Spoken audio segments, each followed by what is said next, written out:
শুভ সকাল বন্ধুরা, তোমরা সবাই কেমন আছো? আশা করি খুব ভালো আছো। এই গরমের মধ্যে আমরা তো এই কোনো রকম যাচ্ছে আর কি, যা গরম পড়ছে কি আর বলবো। তো সকাল সকাল চা দিয়ে আজকে ভিডিওটা শুরু করলাম। সকালে চা বসিয়ে দিয়েছি, আজকে একটু বেশি, যেহেতু দিদা বোন ভাই সবাই আছে তার জন্য।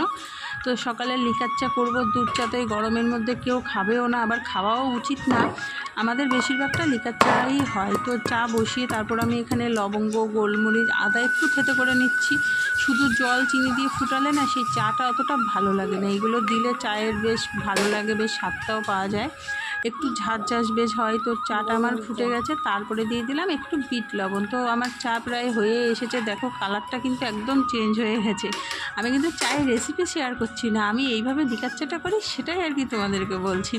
তো তারপরে দিয়ে দিলাম চা পাতা দিয়ে এবার চাটা ছেঁকে নেব। আর বাবাকে মাঠেও দিয়ে আসতে হবে, সেটা আমি যাব না, যাবো হচ্ছে মা, কারণ আমাদের রজনীগন্ধা ফুল লাগিয়েছে, তো ফুলের ঘাস সব কিছু নোংরা হয়, তো সেগুলোই পরিষ্কার করছে।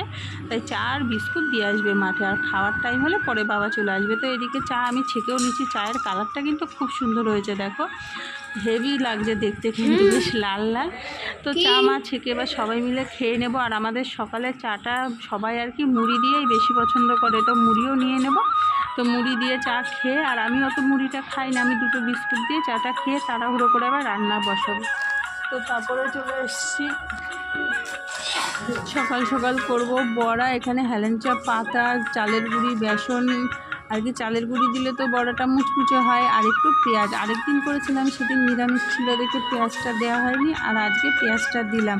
আর জলটা হট করে এতটাই বেশি দিয়ে দিয়েছি যে আমার একটু পাতলা হয়ে গেছিলো। তো সে আর বেসনটাও ছিল না ফ্রিজে, তো সেই মুহূর্তে আমাকে এরকমভাবে একদম আস্তে আস্তে করে বড়াটা করতে হয়েছিল, অনেকক্ষণ টাইম লেগেছিলো। এর মধ্যে কিন্তু একটা ডিম ফাটিয়ে দিলে আরও ভালো হতো, কিন্তু ডিমটা যেহেতু মা খায় না এর জন্য আর দেওয়া হয়নি।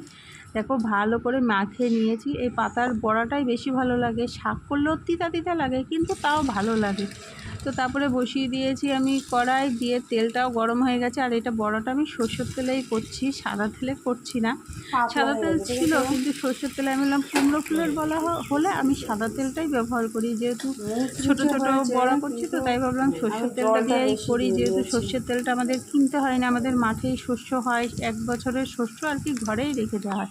একদিন অবশ্যই তোমাদেরকে সেই বস্তাগুলো অবশ্যই দেখাবো, শস্যর বস্তা। তো দেখো আমার বড়া পুরো রেডি হয়ে গেছে, একদম ছোট ছোট, আর প্রচুর টাইম লাগলো বড়াগুলো করতে, নাহলে ভেতরে পুরো নরম হয়ে থাকবে, নরম হলে না আবার বড়াটা খেতে বেশ ভালোও লাগে না। আর গরমের মধ্যে সকাল সকাল এই বড়া করেছি, আর করব ডাল, টক ডাল। আর বড়াগুলো দেখাচ্ছি, দেখো খুব সুন্দরভাবে হয়েছে, আর খেতে কিন্তু দারুণ টেস্টি হয়েছিল। আর অল্প জালে বড়া ভাজবে না, সেই বড়ার স্বাদটা বেশ ভালোই লাগে। আর এখানে করে নিয়েছি হালকা করে মুসুর ডাল, আর বেশি কিছু করিনি। তো ছোট্ট করে এই গরমের মধ্যে এই ব্লগটাই তোমাদের সাথে শেয়ার করলাম। যদি ভালো লাগে অবশ্যই লাইক কমেন্ট শেয়ার করো, চ্যানেলটা সাবস্ক্রাইব করো। সবাই ভালো থেকো, সুস্থ থেকো, টাটা।